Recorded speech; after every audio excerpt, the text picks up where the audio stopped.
Hey, Keystone Church, we have a special treat as Pastor Trey Kelly from Wellspring Church in Myrtle Beach, South Carolina, will be here with us today answering the question, why? I love this series, and Pastor Trey, dear friend, and also came from Keystone. He was on the launch team. He was with us in the home. Trey is one of us, and so we've been thrilled to plant Trey in Myrtle Beach, South Carolina. And by the way, isn't he suffering for Jesus in Myrtle Beach, South Carolina? I mean, he didn't go to China. He didn't go to the backside of a desert somewhere. He went to Myrtle Beach, South Carolina. I think some of you are thinking, maybe God's calling me to Myrtle Beach, South Carolina. But let me tell you, I'm joking, but the truth is, Trey and Danielle are near and dear to our hearts. He's an astounding leader. He's an incredible pastor. I was able to speak for him, and it was an incredible experience. It felt like Keystone on the beach. So let me tell you, we need to give him a huge Keystone welcome as he's one of our own. Let's give it up for Trey Kelly as he comes during the Y series. Let's do it, Keystone Church. Let's give it up. Come on, come on. Boom, boom, boom, boom, boom.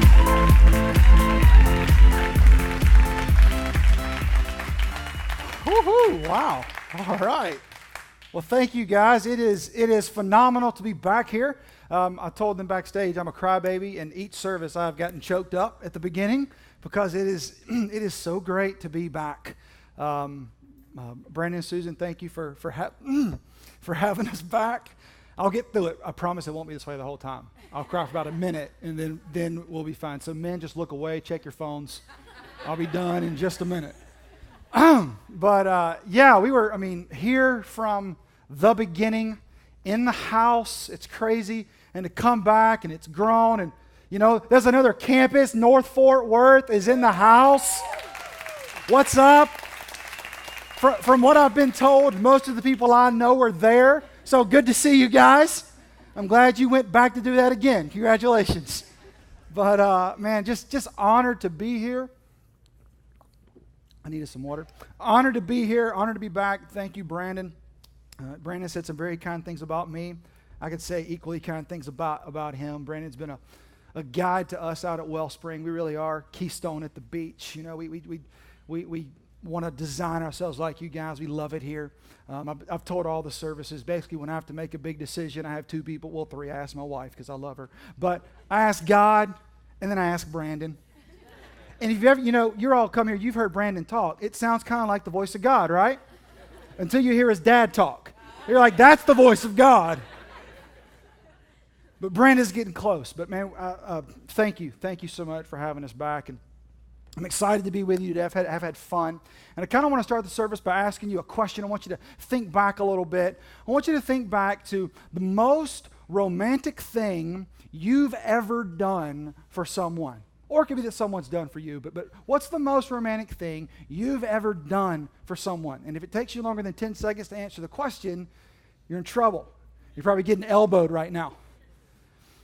For me, I'm going to brag on myself for a minute. For me, it was my proposal to my wife. That's easily, I planned it for weeks, and it's the most romantic thing I've ever done. We met in Columbia, South Carolina. I was working at a church there in the college ministry. My wife was in the college ministry. She was a grad student. And that's where we met. And, we knew that we were going to be in ministry our whole lives. That's what I was going to do. That church was very special to us. And so I actually decided to propose to her now I'm going to stop you for a second. This is a Baptist word, the sanctuary.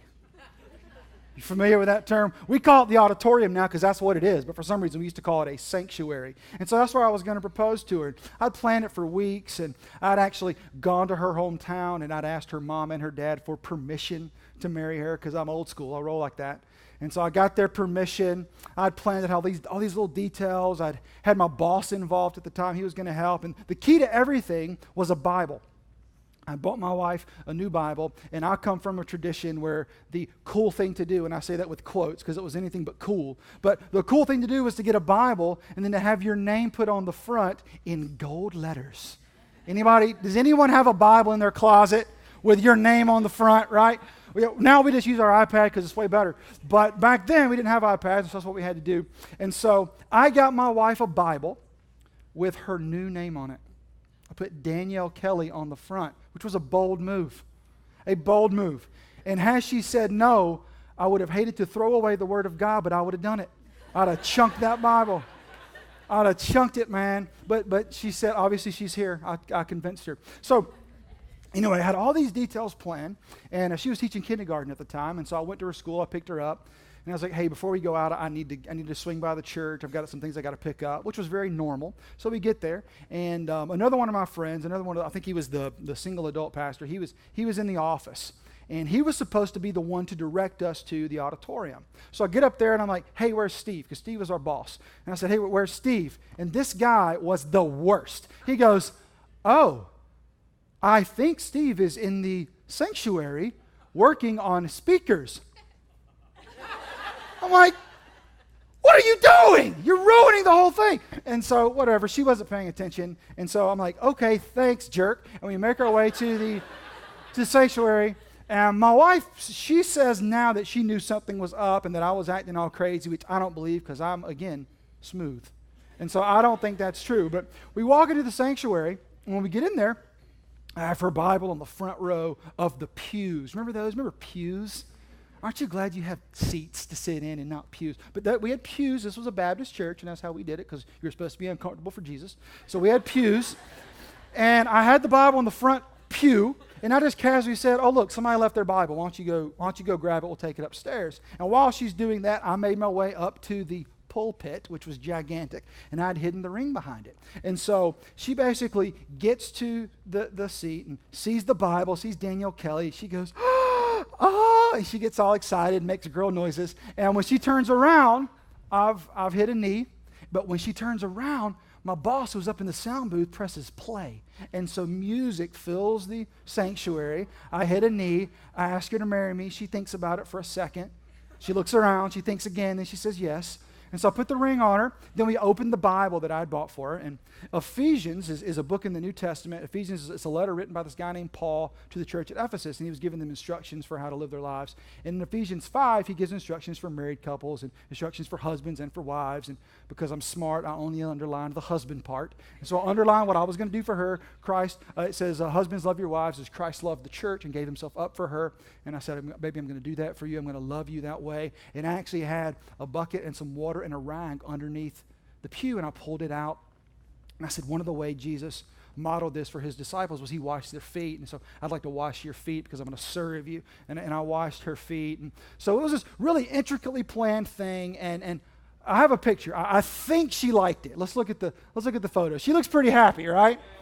She was excited.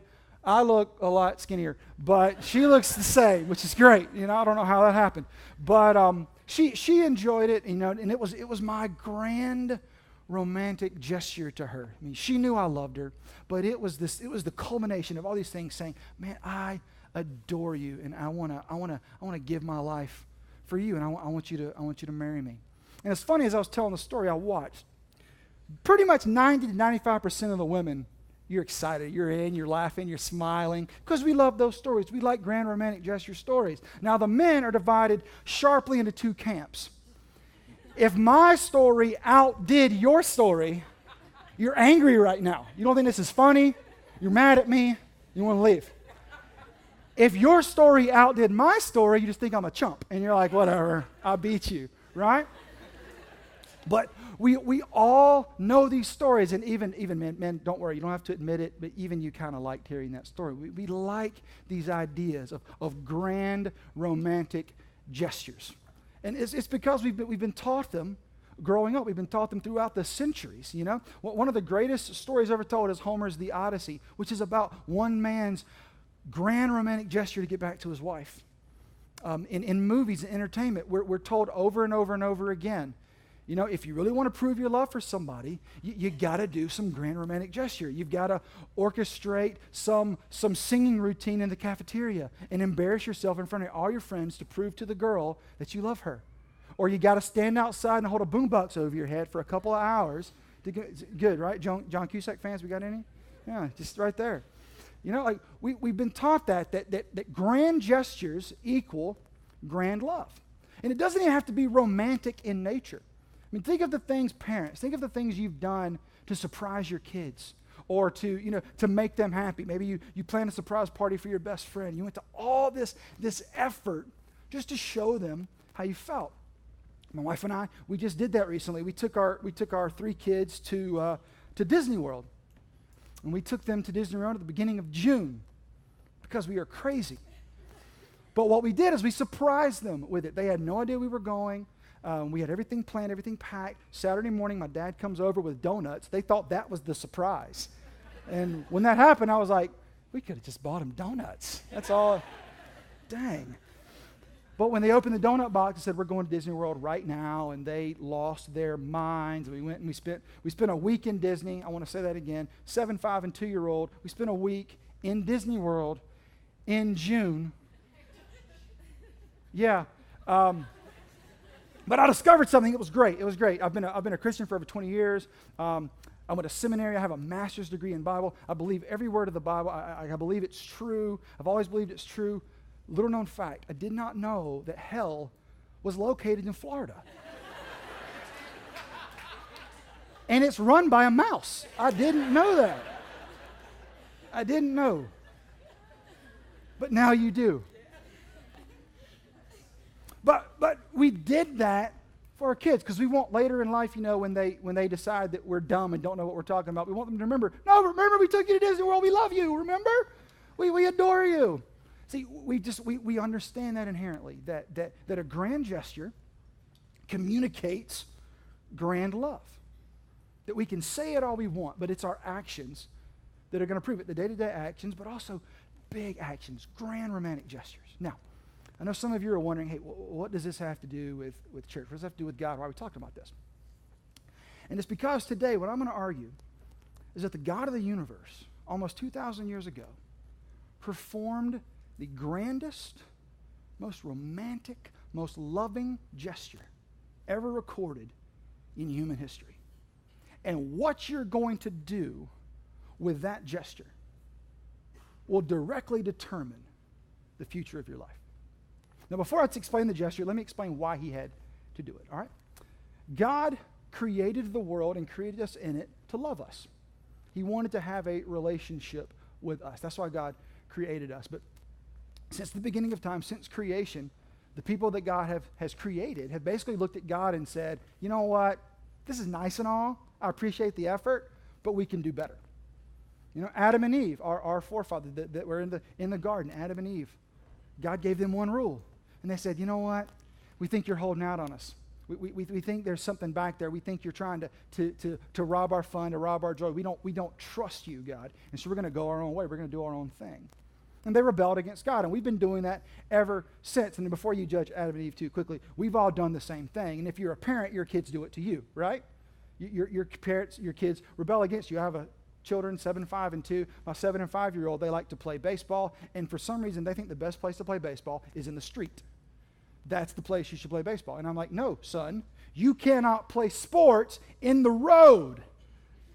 And you know what they do? They look at me and they say, Father, thank you for loving me so much that you protect me. No, they cry and they say, you're mean, and they get upset. Because we are programmed to rebel. We're programmed to rebel against anything, good or bad, that they want to love us and to help us. We're programmed to rebel against it. And see, God knows that. God knows we're programmed that way. But God actually wants to have a relationship with us.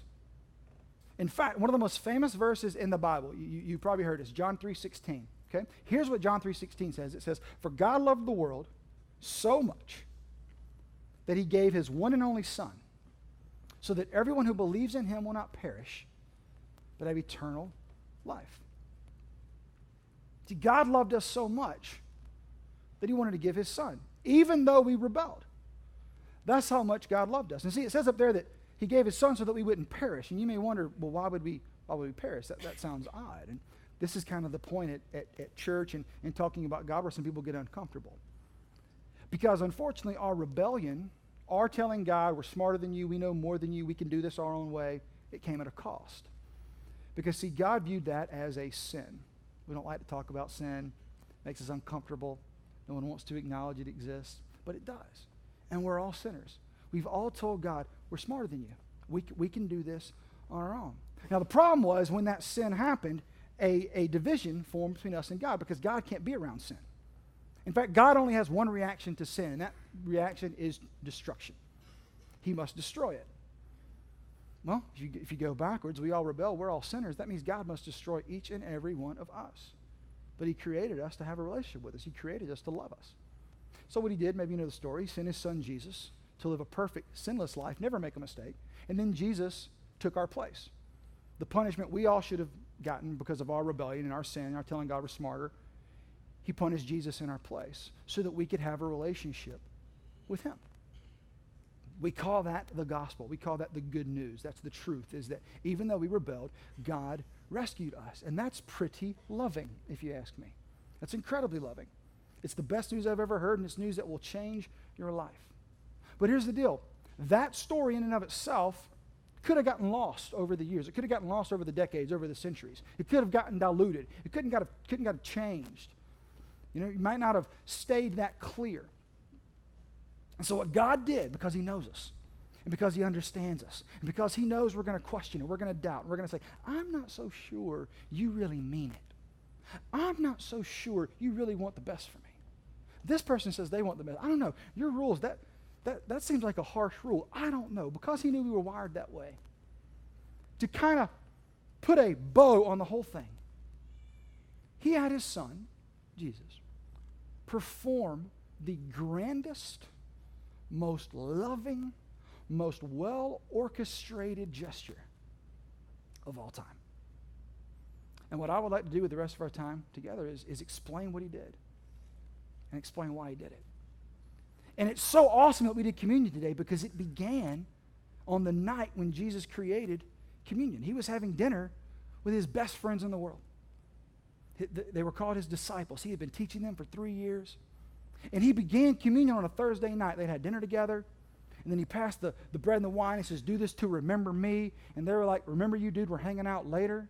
Why would we need to remember you? But Jesus knew what was coming, but they did not. But he had prepared them. And so after dinner, they actually get up and they go leave, and they go to one of Jesus' favorite hangout spots, right? They probably thought they were going to go watch the Mavs. Who knows what they were going to do? But Jesus had other plans. And one of the cool things about this story is that we actually have 4 different accounts of this story. Did you know we have 4 accounts of Jesus' life? We have 4 biographies. It's the beginning of the New Testament. It's Matthew, Mark, Luke, and John. And it's 4 different accounts of Jesus' life. And the reason we have 4 different accounts is the same reason when I tell you the story of my engagement to my wife, I'll remember some details. And when she tells the story, she remembers other details. But when we both tell the story, you get a clearer picture.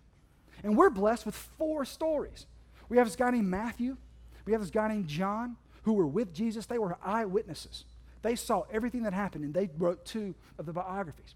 We have this guy named Mark, who we're not sure if Mark knew Jesus or not. We think he did, but Mark was pretty young, and so we're not sure how much he was around Jesus. But one of Mark's closest friends was a guy named Simon Peter.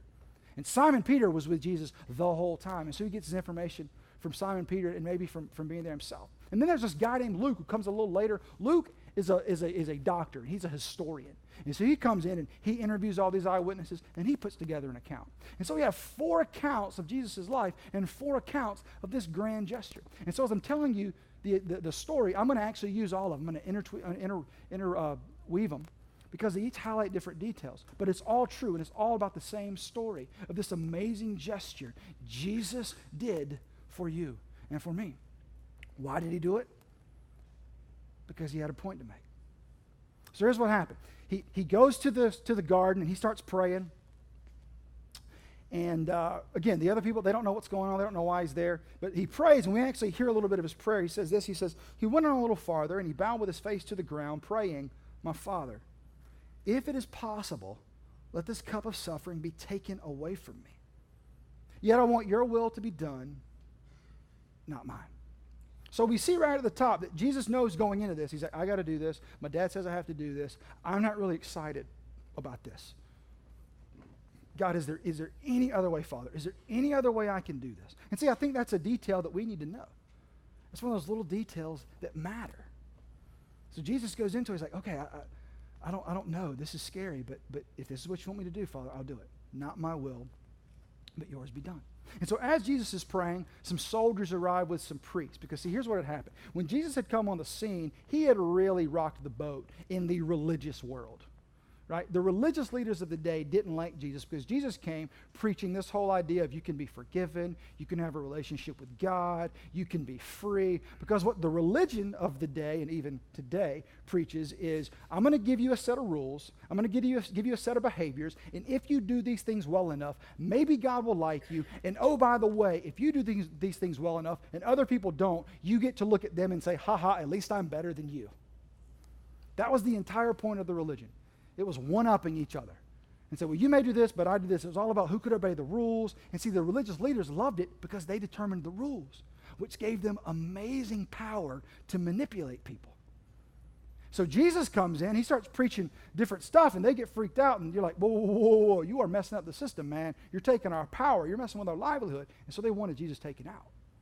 And so what they had done this evening is they had finally arranged for some people, one of Jesus' friends was going to betray him, and the soldiers come, and they attempt to arrest Jesus. Well, when they get there, some of Jesus' followers are like, it's on, dude. We are throwing down. It's time to go. We're going to rumble. One guy takes out a sword, cuts off one of the other guy's ear. His ear falls off. Jesus is like, dude, stop it. Picks up the ear, puts it back on, which if I'm this guy that just had my ear cut off, and that guy put it back on, I'm changing teams. I'm with the guy who puts ears back on. That's just me. But Jesus is like, no, that's not what we're going to do. In fact, here's what he says. He says, put away your sword, because those who use the sword will die by the sword. And then he gives us another detail that is so important as we tell the story. He says, don't you realize, he's talking to his followers, don't you realize I could ask my Father for thousands of angels to protect us, and he would send them instantly. I want you to remember that as we go through the rest of the story. That Jesus says, I could stop this instantly. Right, anytime I want. I just say the word, Dad sends in the Calvary, and it's over, man. But he didn't. He chose to endure what we're about to talk about, because he had a point to make. So they arrest him, and they take him to the first trial, which is in front of a priest. It doesn't last very long. And then they take him to a second house where there's a couple of priests because they needed some backup. And they start accusing Jesus of lying about God and saying all these things. But at this point, his friends, they're gone. They're forgetting the fact that he put an ear back on. They are freaked out now, and they've abandoned Jesus. And so Jesus is at this trial. He's being accused. He's being lied about. And then this happens. It says, then they began to spit in Jesus' face. Has anybody ever spit in your face? I mean, it's awful. Like, somebody spit in my face, I'm punching them in the face. Right? Like, it's real. You don't even think about it. Spit, punch. Like, and then it's like, spit, punch. Sorry, God. Like, but Jesus, he just takes it. They spit in his face. They beat him with their fists. Some slapped him, and they said, prophesy to us, you Messiah, who hit you that time? See, maybe you've heard this story before, but here's what that means. There were so many people punching and hitting Jesus at the same time that he didn't know where it was coming from. I mean, there were like 5, 6, maybe 10 people. It was just a massive arms and fists. They were just punching and beating and slapping and doing everything they could. He didn't know whose hand was whose. This is what's happening to Jesus. And he chose to do it. Why? Because he had a point to make. So after this trial goes on for a while, it's now Friday morning. He's been up, by the way, since Thursday. He was out all day Thursday, had dinner with his friends Thursday night, then he gets arrested, goes through these 3 trials. So it's now Friday morning. He's still awake. He's taken before the high council, which is all the priests, all the leaders. Man, I bet that was a fun place to be. And so he takes them there, and they basically say, okay, we need to have him killed. But they couldn't do that. They didn't have the power to execute because they weren't in charge. They were actually under the rule of Rome. And so they had to go get Rome's permission. In fact, Rome had to do the execution. So they take Jesus to a man named Pontius Pilate. who was just basically a Roman leader. And when they get to Pilate, they're like, hey, we want you to kill this guy. He's blaspheming. He's talking about our God. We want you to execute him the way you Romans do. And initially, Pilate's like, no, not my problem, dude. In fact, here's what he says. He says, take him away and judge him by your own law. He's like, I don't want anything to do with this. But the religious leaders, they were really smart. They were really good politicians. And so they said, okay, have it your way. If you want to let the king of the Jews live, that's on you. If you wanted to get back to Rome, that you let a man claiming to be the king live, that's on you. And Pilate says, oh, that's a good point. But I still don't know if I can kill him. And so Pilate says, well, maybe what I'll do, I'll just have him beaten. I'll just beat him, and maybe that'll be enough. And so he sends Jesus away to be beaten. It says, then Pilate had Jesus flogged with a lead-tipped whip. Okay? And what that means is it was a whip. You're familiar with whips, and it had several different pieces of cloth on it, and they had lead tips on the end. So when they would beat Jesus, because what they would do first is they would take his robe off, so he didn't have a shirt on, and so they would beat him around the back. Okay, and when you took a lead-tipped whip and you whipped someone, those lead tips would embed in the skin a little bit. And so they'd whip, and they didn't have somebody who would then go over and softly pull the lead tips. Oh, I'm sorry, and just pull them out. No, the guy doing the whipping would whip, it would sink in, and he would pull back. And so it was actually tearing Jesus' back, who's now been up for approximately 24 to 30 hours, hasn't eaten, hasn't anything to drink. He's already been beaten once, and now he's being whipped. And then this happened. The soldiers wove a crown of thorns and put it on his head. And then they put a purple robe on him. Hail, King of the Jews, they mocked, as they slapped him across the face. So they took a crown of thorns, and they gouged it down on his head. So it punctured his skull, his temple. So he's now bleeding. He's got blood coming down his face. His back that had just been torn open, they put a robe on it, so that's getting in there. And you have to remember that he could have stopped this at any moment. He could have said the word, and his dad would have sent thousands of angels instantly to stop it. But he didn't. He chose to do it. Why? Because he had a point to make. So we get back to Pilate. Pilate puts him back before the Jews. By this time, the Jewish leaders had gotten a crowd. They'd gotten a mob because it's Friday morning now.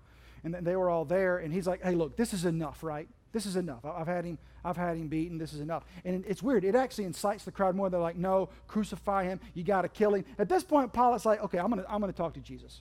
I'm going to hear what this guy has to say. He hasn't said anything yet. And so he brings Jesus back behind where everybody's meeting, and he starts to talk to Jesus. And he looks at Jesus, and he says, why don't you talk to me? Pilate says, talk to me. You realize I have the power to release you or crucify you. He's like looking at Jesus like, dude, I'm the man. I can fix this. I can make this stop right now if you just talk to me. If you just give me an out, give me something, then I can let you go. And here's what Jesus says, and I picture Jesus doing it, the blood-soaked face. Hasn't eaten, hasn't had anything to drink. He's exhausted. He's probably got bruises by this point because he's been punched as well. He's probably swollen. And he looks at Pilate, and he says, you would have no power over me at all unless it was given to you from above. In other words, dude, you're a pawn in Dad's game. Don't pretend you have power. I'm in charge here. I'm in control. I'm choosing this because I have a point to make. Well, Pilate didn't like that too much. So Pilate said, fine, have him. Take him away. So Pilate sentences Jesus to be crucified. So at this point, Jesus has to carry his own cross, his own death instrument, to a place called Golgotha, which means the skull. That's where they executed people. But Jesus, because he's been up for over 30 hours, he hasn't eaten, he hasn't anything to drink, he's been beaten, he's lost blood, he's exhausted, he can't carry the cross. He keeps falling over. And so they bring somebody else and say, hey, you carry his cross. And so they get there. At this point, they lay the cross on the ground. They lay Jesus down on top of the cross. They get out stakes that are about that long, about that big around, and they nail Jesus to the wood. They nail him to the tree. They put the nails through his wrist right there and into his feet. And then they raise the cross and they drop it into a hole so it can stay there.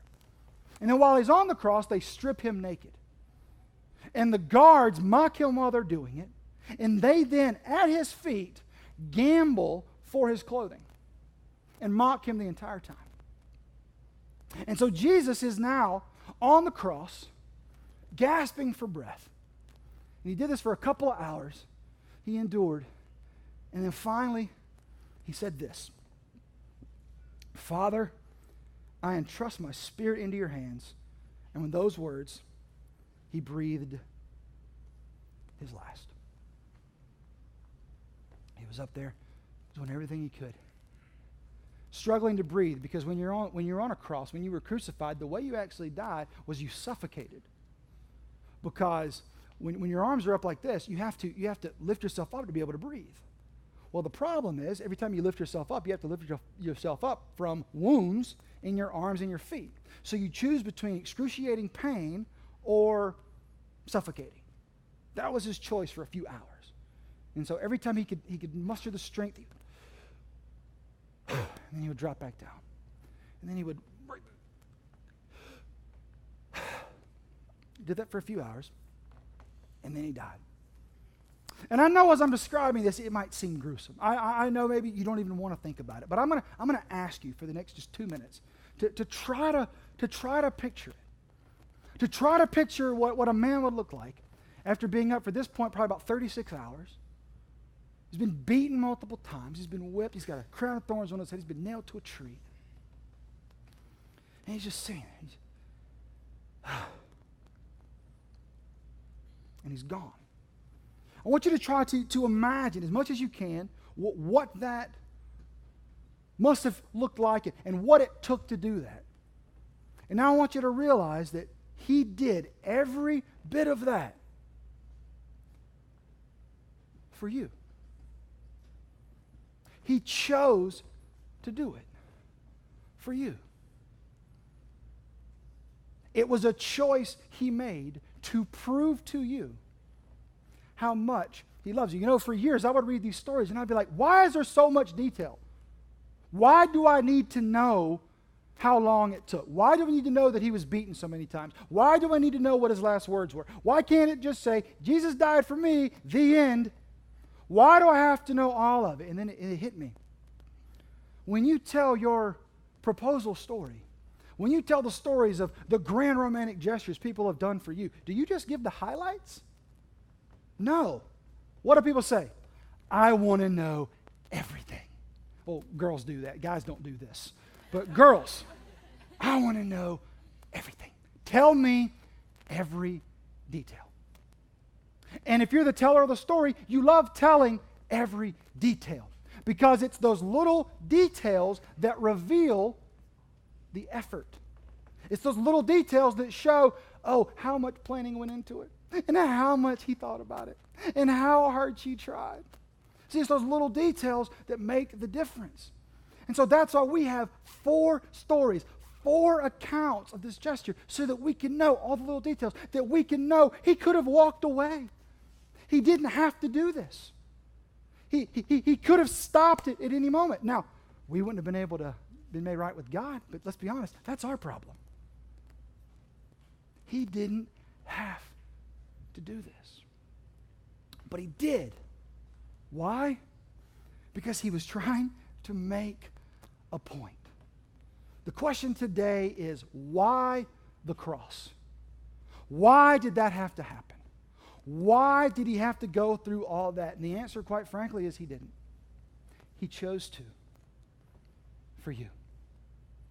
He chose to endure every last second of that so that 2,000 years later, you could hear the story and say, wow, he loves me a lot. Look at what he went through. Look at what he endured. Look at what he decided I was worth. He performed the grandest, most romantic gesture of all time. The grandest public display of affection ever known. for you to prove to you how he felt about you. And if you've grown up in church, you've heard the story of the cross multiple times, and you've probably pictured Jesus on the cross. And I don't know about you, sometimes it's made me feel guilty. It really has, because I'm like, man, why would he have to do that for me? I'm not worth it. That's not. But we miss the point if we feel guilt from the cross. So let me help you. From now on, when you picture the cross, from now on when you picture Jesus hanging there, when you picture the beatings, when you picture him breathing his last, when you picture him gasping, I want to give you another image to think of. Instead of picturing Jesus on the cross like this, I want you to picture Jesus like this. Because the cross was Jesus' proposal to humanity. The cross was his grand romantic gesture. The cross was him saying, you are worth every second of this. Everything I've endured, every detail, every bit of it, I would do it again and again and again because you matter that much to me. Maybe you've heard people say, Jesus was saying, I love you this much. But what he was doing, he was saying, this is all for you. Now I invite you to give your life to me. I invite you to follow me. I invite you to trust me. I invite you to allow me to lead you into places you've never imagined possible. I invite you to allow me to wash away your shame and your guilt, and to wash away all the mistakes you don't think you can run far enough from. You know, you're right. You can't run far enough from them, but I paid the price right there, see? And it was all for you. And so all you have to do is begin a relationship with me. Trust me. Let me guide you. Accept my proposal for a better life. And so as we close, there are two groups of people in the room. Some of you, you're in the room today and you know Jesus and you know this story. And here's my prayer for you as you leave this place and you go about your week, that when the next time comes where you have a doubt, the next time comes where you're like, man, I don't know if God's really got my back. I don't know. I really wanted that new car and I didn't get that new car. I really wanted that promotion and I didn't get that promotion. And I don't understand why they got a new house and I didn't get a new house. What's up with that, God? I go to church every week. They don't. I know none of you think that. I'm just pretending. When that happens, I want you to reflect, you know what? I'm talking about the God who proposed to me. I'm talking about the God who went to all these amazing efforts to show me how much he loves me. I can trust him right now in the midst of this trial. Because, yeah, you're right. This happened a few years ago, and I didn't get that promotion, but 2 months later I got offered a new job and it's way better. So yeah, God's probably got my back again. And you can cling to the cross and you can remember the cross and you can focus on the cross and it can help bring you out of the funk because it's the grandest, most romantic gesture of all time and it's just for you. Now, because it's Keystone, and one of the things I love about Keystone is every week there are people who attend Keystone and you don't believe in God. You're not sure about any of this. Somebody invited you here. You know, maybe a few months ago you saw the awesome thing with the duck people, and you're like, I got to go check that church out. They are awesome. And you found yourself here today. And I want you to know, the story I just told you is 100% true, and I didn't tell you the end. Because, see, Jesus died on that Friday, but as we know, on Sunday, he defeated death, and he woke up. And he changed the world. Those 12 men changed the world because their God defeated death. So not only do you have an all-loving God who performed the grandest gesture of all time just for you to show you how much he means to you, you have an all-powerful God. He can defeat death. He's all-loving and he's all-powerful. And all he wants is to have a relationship with you and to help you live the best life you possibly imagined. So my question for you today is, what are you waiting on? What on earth would hold you back from at least trying that? So I invite you, everyone, now to go ahead and bow your heads and close your eyes. And what I want to do is I want to give you a moment. I want to give you a chance to respond. I want to give you a chance to accept Jesus' proposal on the cross. He invites you to give your life to him. My question today is, will you say yes? And if you say yes, if you would like to do that, you can repeat in your heart the words I'm about to pray out loud. Say, God, I accept your proposal. I accept your gift. I admit that I've rebelled against you, but I believe your Son paid the price for that rebellion, and that I can be clean before you and I can have a relationship with you. So I commit today to follow you for the rest of my life. Thank you for loving me. Thank you for your proposal. My answer is yes. Now I want you to keep your heads bowed and eyes closed. I want you to do two things for me.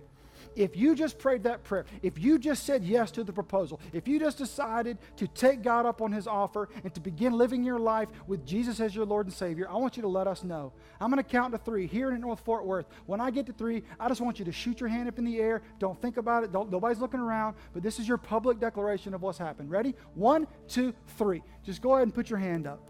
Just go ahead. Keep them up. Go ahead and shoot them up. North Fort Worth, put those hands up. Put them up. Let us know what's happened in here. Amen. Amen. You can drop your hands. That was fantastic. All right, everybody look at me. I have one more step for you, and it's the best thing you can do. We said it was a proposal, right? Jesus' proposal. Many of you just said yes to the proposal. What do you do when you get engaged? You tell the world, right? Well, wouldn't you know it, Keystone next week has an opportunity for you to tell the world what's happened. It's called baptism. Baptism is our way of going public with what's happened in our life. Jesus went public in his love for us. Baptism is our chance to go public in response to his love. Next Sunday, they're baptizing here. And wouldn't you know it, you have a blue card in your chair, and you can sign up to be a part of that baptism. And you may think, man, baptism, I'm not so sure about it. Trust me. Jesus says we should be baptized. It's our way of going public. It's our response to what he's done. If you've just accepted his proposal, his first command is to be baptized. So take him at his word. You can sign up right now on this card. Just sign up. Someone will contact you this week, give you all the information. And the amazing part is, in just a moment, we're going to pass little baskets down every aisle, and you can just drop the card right in there. Don't even have to go to a table. You just drop the card right in. So I'm begging. I'm not coming back next week, so Brandon will be back. My gift for you to me, if you've accepted Christ today, put your name on this card. Let us know about it.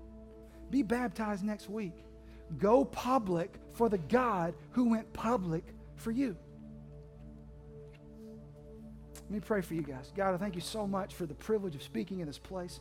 Lord, I just pray right now that you will bless these people, that you will help them understand your proposal. You will help them understand the loving gesture you presented to humanity. And Father, may we all respond to it. May we either get further in our faith or maybe begin one right now. Lord, I pray for the folks who are beginning that journey right now. They will have the strength to take the step of baptism, to go public for you in the way you went public for us. God, I just thank you for this church. I thank you for how they are transforming the Metroplex. It's in your Son's name we pray. Amen.